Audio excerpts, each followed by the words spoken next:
The sound of the chains rattling woke me up. But it wasn't just the noise. It was the laughter. I sat up in bed, heart pounding. Through my bedroom window, I saw them. Karen Rhodes and her HOA crew, laughing like they'd won some secret war. By sunrise, a shiny new fence cut off my access to Lake Hemlock, the lake I'd been visiting every morning for 20 years. Welcome to my channel. Please subscribe if you want more Karen and HOA stories, and give me a comment about your feelings. My name's Marcus Cole, retired teacher, widower, and now, apparently, enemy number one of the Hemlock Heights Homeowners Association. 2 weeks earlier, I'd trimmed my hedges. Karen sent me a letter. Overgrown foliage obstructs aesthetics. $300 fine. I paid it, thinking that would be the end of it. But Karen didn't stop. She fined me for the color of my mailbox. Then she fined me because my grill smoke disrupted neighborhood air quality. And now this, a fence so tall it blocked out half the sky. That morning, Karen marched up to my porch. "Marcus," she said, her voice dripping with fake sweetness. "The lake path is unsafe. HOA guidelines require restricted access." Unsafe. I stared at her, incredulous. "It's a dirt path. People have been using it for decades." "Private property," she snapped. "And if you argue, we'll fine you again." That night, I found the flyer. Lake access now. A protest group. But when I showed up, no one came. Just a note taped to the fence. "Stay quiet, Marcus, or your past might leak." The next morning, I couldn't stop thinking about that note. Your past might leak. What did Karen know? And how? I spent hours pacing my living room. Max, my golden retriever, watching me with wide eyes. Finally, I grabbed my keys and drove to the county records office. The clerk, a middle-aged woman with glasses perched on her nose, greeted me with a polite smile. "I need the property records for Lake Hemlock's access path," I said. She typed something into her computer, then frowned. According to this, the path was deeded public in 1982. But she scrolled further. 3 days ago, the HOA filed a safety waiver. They claimed the path was eroding and posed a hazard. Eroding? I almost laughed. That path is solid dirt and rock. It hasn't changed in decades. The clerk shrugged. They paid for an engineering report. Signed, sealed, delivered. I clenched my fists. Of course they had. Karen didn't just play dirty. She played smart. On the drive home, I passed Greg Rhodes' construction company. His trucks were parked outside, their logos glaring at me like a challenge. Then it hit me. Greg owned the land where the gate stood. The same gate that now required a $500 annual pass. At home, I called my lawyer niece, Alicia. She'd always been sharp, the kind of person who could spot a loophole from a mile away.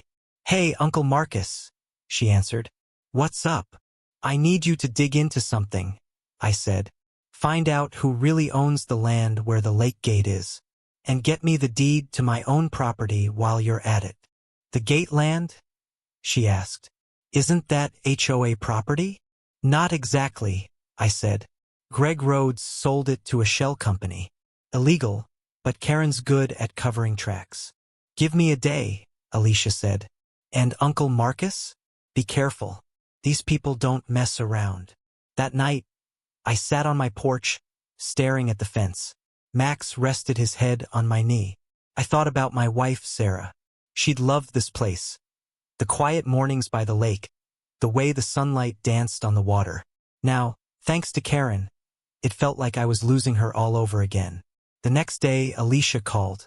"You're not going to like this," she said. "Try me. The shell company that owns the gate land? It's registered to Greg Rhodes' offshore account. But here's the kicker. Karen's name is on the paperwork too. She's been funneling HOA funds into personal investments." My blood boiled. So that's what the note meant. Your past might leak. They weren't just threatening me, they were warning me. "What do we do now?" I asked. "We fight back," Alicia said. "But we need proof. Something undeniable." That evening I went for a walk. Not toward the lake, toward Tom's house. Tom was a retired realtor, the kind of guy who knew everyone's secrets. He lived 2 blocks down, his yard filled with bird feeders and wind chimes. When I knocked, he opened the door with a frown. "Marcus? Everything okay?" "Karen blocked the lake," I said. "I need your help." Tom sighed. "She fined me last month for a bird bath. Said it disrupted symmetry. She's using HOA funds for personal gain," I said. "And I think you can help me prove it." Tom hesitated, then nodded. "Come in." Inside, he pulled out a folder. "I've been keeping tabs on her for years. Every time she finds someone, I documented it. Receipts, letters, photos, you name it." My heart raced. This was it. The evidence we needed. "Tom," I said, "you just became my new best friend." The folder Tom handed me was thick, its edges worn from years of use. I flipped it open, and my breath caught in my throat. Inside were documents, hundreds of them. Letters Karen had sent to residents, receipts for fines paid, even photos of her crew installing unnecessary safety features around the neighborhood. "This is gold," I said, looking up at Tom. "How did you get all this?" He shrugged. "When you've lived here as long as I have, you learn to keep records. Karen's been abusing her power for years. Everyone knows it, but no one's had the guts to do anything about it." I nodded, flipping through the pages. One document caught my eye. A bank statement showing HOA funds being transferred to an offshore account. The name on the account? Greg Rhodes. "She's not just controlling," I muttered. "She's stealing." Tom leaned back in his chair. "And that's why she's so dangerous. She doesn't just want power. She wants control. Over everything." That night, I sat at my kitchen table with Alicia, spreading out the documents. Max lay at my feet, his tail thumping against the floor. "We can take this to the authorities," Alicia said, her eyes scanning the papers. "But we need more than just financial records. We need something personal. Something that'll make people care." I thought about that for a moment. Karen wasn't just a villain in a story. She was a person. And like any person, she had weaknesses. "What if we expose her?" I asked. "Not just her crimes, but her hypocrisy. Show the neighborhood who she really is." Alicia raised an eyebrow. "You mean like a public shaming?" "Exactly," I said. "Karen thrives on fear. But what happens when people stop being afraid?" The next morning, I went to the local coffee shop. It was a small place, tucked between a bookstore and a flower shop, but it was always crowded. I ordered a black coffee and took a seat by the window. Within minutes, Mrs. Peterson, a nosy neighbor who loved gossip, sat down across from me. "Morning, Marcus," she said, stirring her tea. "Heard about the fence. Terrible, isn't it?" I nodded. "It's worse than you think. Karen's been using HOA funds for personal gain. And I've got proof." Mrs. Peterson's eyes widened. "Proof?" I slid a copy of the offshore account statement across the table. "Show this to anyone who'll listen. And tell them to come to the community meeting tomorrow night." By the time I got home, the neighborhood was buzzing. Mrs. Peterson had done her job well. By dinner, I'd received 3 phone calls and a dozen texts, all asking for details. That evening, I stood on my porch, staring at the fence. Max rested his head on my knee, sensing my tension. Tomorrow night would be the showdown. If I played my cards right, Karen's reign of terror would end. But as I turned to go inside, I noticed something strange. A shadow moved behind the fence. Someone was watching me. I froze, my heart pounding. Then, slowly, I stepped closer. "Who's there?" I called. No answer. Just the rustle of leaves in the wind. I shook my head, dismissing it as paranoia. But as I closed the door behind me, I couldn't shake the feeling that I was being watched. The next morning, I woke up to the sound of my phone buzzing. It was a text from Alicia. "Check your mailbox." I frowned, grabbing a jacket before stepping outside. The air was crisp, and Max trotted beside me, his tail wagging. When I opened the mailbox, my stomach dropped. Inside was a single photograph. A grainy black and white image of me standing on my porch last night, staring at the fence. On the back, written in Sharpie, "Stop digging, Marcus. My hands trembled as I stared at it. Whoever had been watching me wasn't just some random HOA enforcer. This was personal. Back inside, I called Alicia. "Someone's watching me," I said. "They left a photo in my mailbox." There was a pause on the other end. "Do you think it's Karen?" "I don't know," I admitted. "But whoever it is, they're serious." "Be careful, Uncle Marcus," she said. "This could get dangerous." Dangerous or not, I couldn't back down now. The community meeting was tonight, and I needed to make sure everyone showed up. By noon, the neighborhood was abuzz with rumors. Mrs. Peterson had spread the word about Karen's offshore account, but she'd also added her own flair to the story. By the time I heard it from Tom, Karen was apparently laundering money for the mafia. "Not helpful," I muttered when he told me. "Hey, it got people talking," Tom said with a shrug. That afternoon, I decided to take a walk around the lake, on the far side, where the fence didn't block access. It was a long hike, but I needed to clear my head. As I walked, I noticed something strange. A man in a hoodie was sitting on a bench near the water, staring out at the horizon. He looked familiar, but I couldn't place him. "Excuse me," I said, approaching cautiously. "Do I know you?" The man turned, and my blood ran cold. It was Greg Rhodes, Karen's husband. "Marcus," he said, his voice low and gravelly. "We need to talk." I hesitated. Greg wasn't exactly known for his friendly demeanor. In fact, most people avoided him entirely. "About what?" I asked, keeping my distance. He gestured for me to sit. Reluctantly, I did. "Karen's losing control," he said. "She thinks she's untouchable, but she's not. And if you push this too far, she'll do something stupid." "Like what?" I asked. Greg leaned closer, his eyes intense. "You don't want to find out." Before I could respond, he stood and walked away, disappearing into the trees. I sat there for a moment, my mind racing. What had Greg meant? Was he warning me or threatening me? When I got home, I found another envelope in my mailbox.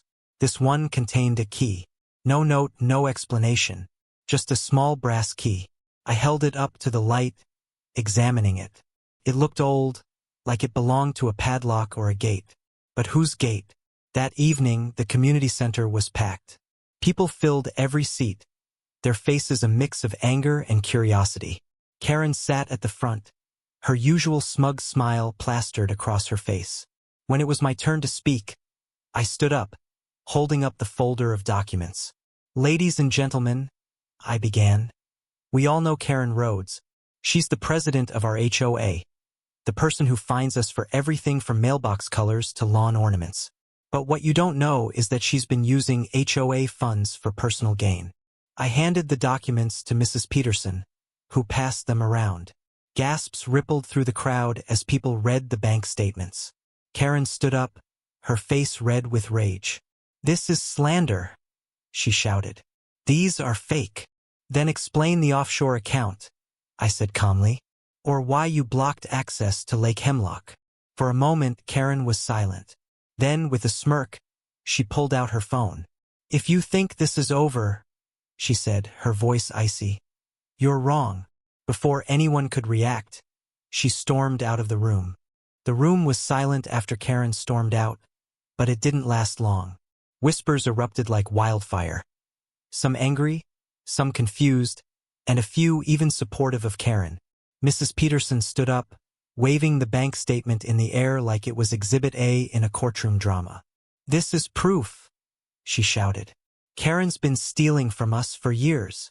A man in the back raised his hand. It was Mr. Jenkins, the retired accountant who always wore bow ties. "If these documents are real," he said, adjusting his glasses, "then we need to take this to the authorities. This isn't just an HOA issue, it's criminal." I nodded. "That's exactly what we're going to do. But first, we need to make sure everyone here is on board. If Karen fights back, and she will, we need to stand together." The crowd murmured in agreement, but I could see doubt in some faces. Not everyone trusted me yet. After the meeting, I walked home with Max trailing behind me. The streets were quiet, the kind of quiet that felt heavy, like the calm before a storm. As I turned onto my street, I noticed something strange. A car parked outside my house. It was Greg Rhodes' truck. My heart sank. What was he doing here? Before I could react, Greg stepped out of the vehicle. He looked even more disheveled than earlier, his hoodie pulled tight around his face. "Marcus," he said, his voice low. "We need to talk. Now." Reluctantly, I gestured for him to follow me inside. Once we were seated in my living room, Greg leaned forward, his elbows on his knees. "Karen's planning something," he said. "Something big." "Like what?" I asked, my tone sharp. He hesitated, then sighed. "She found out about the key you got today." My stomach tightened. "What key?" Greg's eyes narrowed. "Don't play dumb. The one she left in your mailbox. It opens the gate to the lake path, but it also triggers an alarm. If you use it, she'll know." I stared at him, trying to process what he was saying. "Why are you telling me this?" "Because I don't want her to destroy this neighborhood," he said. "Or you." Before I could respond, he stood up and left, slamming the door behind him.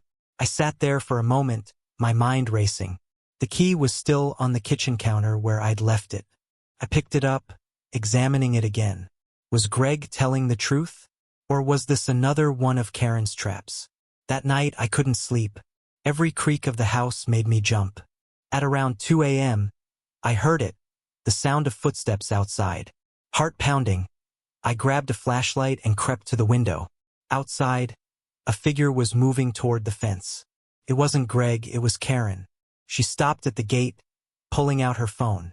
Then, with a smirk, she typed something into it. A loud beeping noise echoed through the neighborhood. Max barked, startling me. I quickly turned off the flashlight, but it was too late. Karen had seen me. She waved mockingly before disappearing into the shadows. The next morning, I woke up to another envelope in my mailbox.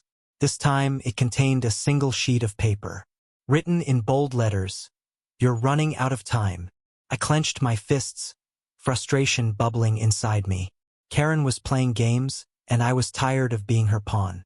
Later that day, I met with Alicia at a small cafe downtown. She listened intently as I explained everything that had happened. The key, Greg's warning, Karen's late-night visit. "It sounds like she's trying to bait you," Alicia said. "But into what?" "I don't know," I admitted. "But whatever it is, it can't be good." "Then we need to beat her at her own game," Alicia said. "Use the key, but not the way she expects." Her words sparked an idea. What if the key wasn't just for the gate? What if it unlocked something else? Something Karen didn't want anyone to find. That evening, I returned to the lake path. The gate loomed ahead, its padlock glinting in the fading sunlight.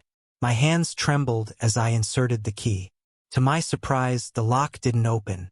Instead, a small panel on the side of the gate popped open, revealing a hidden compartment.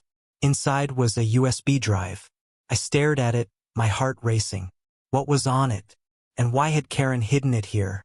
As I turned to leave, I heard the sound of footsteps behind me. Spinning around, I came face to face with Karen. "I knew you'd come," she said, her voice cold. "And now, Marcus, you've made your last mistake." Karen stood in front of me, her eyes glinting with a mix of triumph and rage.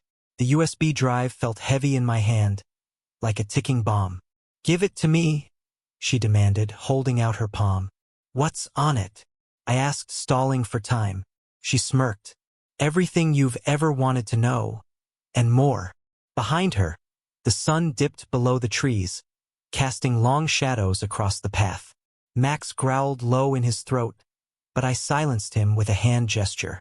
"You're not getting this," I said, clutching the USB drive tighter. Karen laughed, a cold, hollow sound. "You think this is about you? This is bigger than you, Marcus. Bigger than all of us." Before I could respond, she lunged at me. I stumbled back, but she was too fast. Her fingers clawed at the USB drive, tearing it from my grip. "Run!" she hissed, shoving me hard. "They're watching." Confused, I froze. Who's watching? But Karen didn't answer. Instead, she turned and sprinted into the woods, disappearing into the darkness. I stood there for a moment, my mind racing. Who was she running from? The sound of a car engine roaring to life answered my question. Headlights pierced the trees, followed by the screech of tires.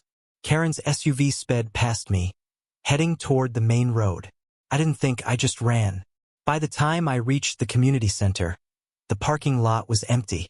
Inside, the lights were off, but I could hear voices coming from the meeting room. "Can't keep covering for her," someone said. It was Greg. "We have no choice," another voice replied. A woman's voice, familiar but not Karen. I crept closer, pressing myself against the wall. "She's losing it," Greg said. "If Marcus exposes the USB drive." "He won't," the woman interrupted. "Not if he wants his wife's death to stay buried." My blood ran cold. "Sarah's death? You can't keep threatening him forever," Greg said. "Watch me," the woman snapped. "Now get out, and make sure Karen stays quiet." I ducked into a supply closet as Greg stormed out, his face pale. Moments later, the woman emerged, a tall figure in a trench coat. But as she passed under a flickering light, I recognized her. Detective Linda Cole, my cousin. The same cousin who'd handled Sarah's case. The same cousin who'd told me Sarah's death was an accident. Everything clicked into place. The threats, the notes, the USB drive. Sarah's death wasn't an accident. It was murder, and someone in this neighborhood had covered it up. The supply closet door creaked as I pushed it open, but Detective Linda Cole was already gone. My hands shook as I pulled out the USB drive, its metal casing cold against my palm. Sarah's death wasn't an accident. The words echoed in my head like a siren. I drove home in a daze, Max whining in the passenger seat. When I got inside, I plugged the USB drive into my laptop. Files upon files loaded, bank statements, emails, and videos. The first video was time-stamped 10 years ago. A grainy recording showed Karen, Greg, and Linda sitting in a dimly lit room. "The lake path has to be blocked," Karen said. "The contamination report is about to leak. If people find out what's in that water." "We can't risk it," Greg agreed. "But how do we explain the fence?" "Safety hazard," Karen snapped. "And if anyone asks questions," she glanced at Linda, "we'll handle it." The next video showed Sarah. My Sarah. She stood in front of the lake, talking to someone off camera. "I know what's in the water," she said, her voice trembling. "And I know who's responsible. If anything happens to me." The screen cut to static. I slammed the laptop shut, my breath coming in short gasps. They'd killed her. They'd killed her to cover up whatever was in that lake. A knock at the door startled me. It was Alicia. "Uncle Marcus, are you okay?" she asked, stepping inside. "You look like you've seen a ghost." "I have," I whispered. "A ghost from 10 years ago." I showed her the videos. She watched in silence, her face pale. "We need to go public," she said finally. "Now." "No," I said. "Not yet. Linda's involved. If we move too fast, she'll destroy everything." "Then what's the plan?" I took a deep breath. "We find the contamination report, and we expose them all." The next morning, I went to the library, Max trailing behind me. The same clerk from before greeted me with a nod. "Need anything?" she asked. "The environmental reports for Lake Hemlock," I said. "From 10 years ago." She hesitated. "Those files are sealed. By the police." "I know," I said, "but I have a warrant." It was a lie, but she didn't need to know that. Reluctantly, she handed over the files. What I found made my blood run cold. The lake was contaminated with toxic chemicals, chemicals traced back to Greg Rhodes' construction company. Sarah had discovered the truth, and they'd silenced her. As I left the library, my phone rang. It was Tom. "Marcus," he said, his voice urgent. "Karen's holding an emergency HOA meeting tonight. She's saying you're a threat to the neighborhood. You need to come." "I'll be there," I said. That night, the community center was packed. Karen stood at the front, flanked by Greg and Linda. "Marcus Cole has been spreading lies," Karen announced. "He's trying to destabilize our community." Lies. I stepped forward, holding up the USB drive. How about the truth? About the toxic waste in the lake? About my wife? The room erupted. Linda stepped forward, her badge glinting. Marcus, you're under arrest for... For what? I interrupted. Exposing your crimes? Because that's what this is. You covered up Sarah's murder to protect Greg's company. And you've been stealing from the HOA to fund your little empire. Linda's face turned red.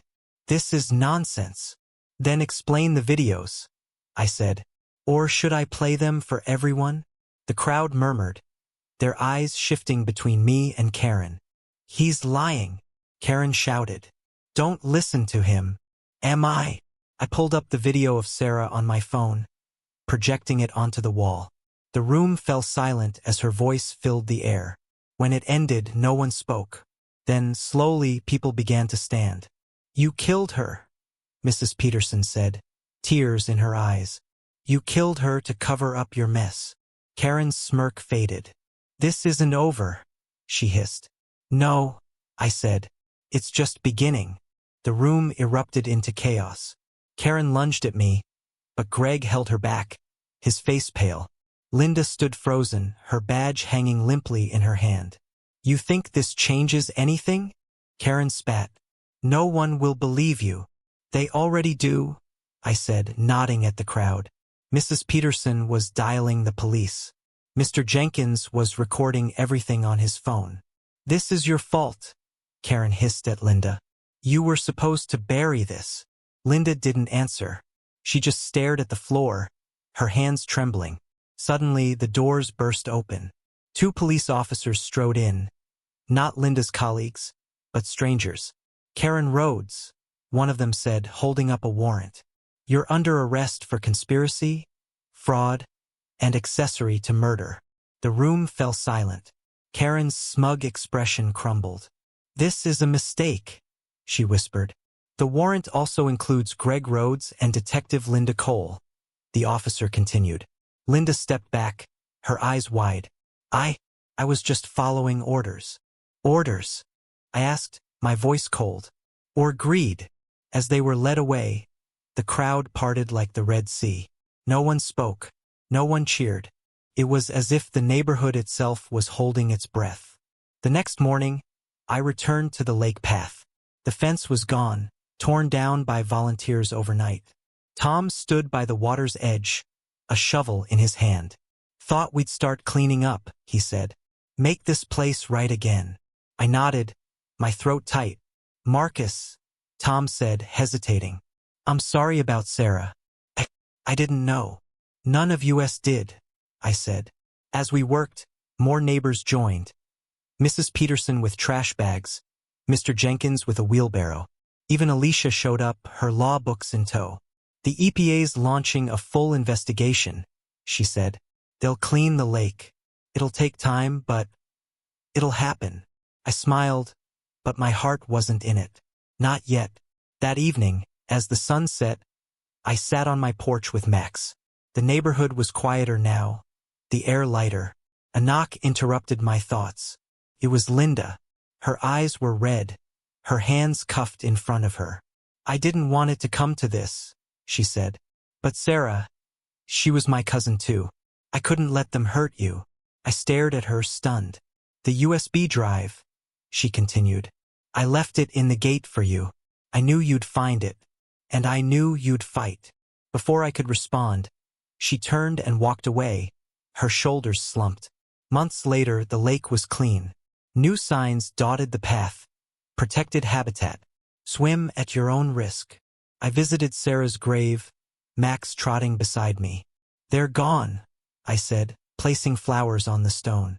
But you're still here. As I stood up, a familiar figure approached. Linda, out on bail. I'm leaving town, she said. But I wanted you to have this. She handed me an envelope. Inside was a letter. A full confession from Karen, implicating everyone involved. Why? I asked. Because you deserved the truth, she said. And so did she. We stood there in silence. 2 broken people bound by loss. Epilogue. Today, Lake Hemlock is a public park. Kids swim in the water. Families picnic on the grass. The HOA still exists, but it's different now. Kinder, gentler. I still teach part-time at the local community college. My class? Environmental ethics. And every morning, I walk the lake path with Max. Sometimes, I swear I see Sarah's reflection in the water, smiling. But maybe that's just the light. Moral, power corrupts, but courage, quiet, relentless courage, can rebuild what corruption destroys.